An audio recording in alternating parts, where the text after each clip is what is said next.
Sekarang mari kita bahas mengenai materi kedua, yakni mengenai kegagalan teknis perencanaan. Pada dasarnya, kegagalan dalam pelaksanaan perencanaan pembangunan dapat terjadi karena secara teknis dokumen pola penyusunan perencanaannya sendiri belum layak. Terdapat beberapa faktor yang dapat menyebabkan kegagalan dalam pelaksanaan perencanaan pembangunan.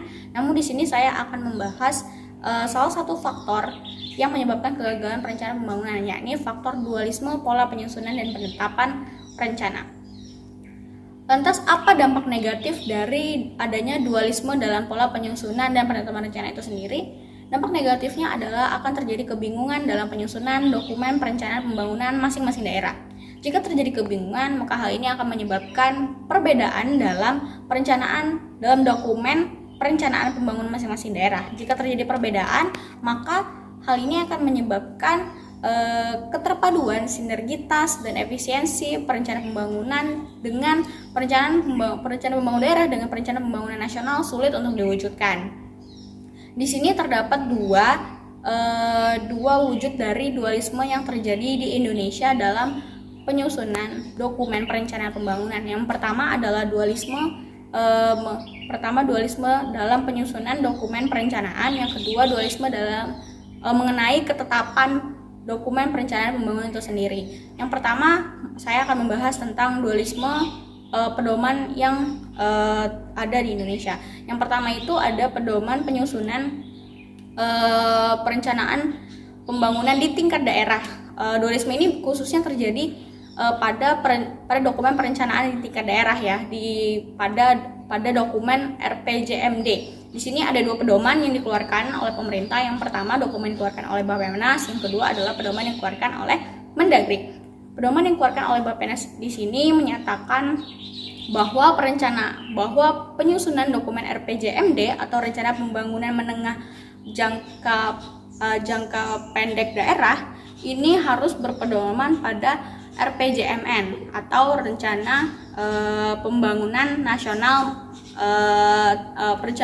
rencana pembangunan menengah tingkat nasional.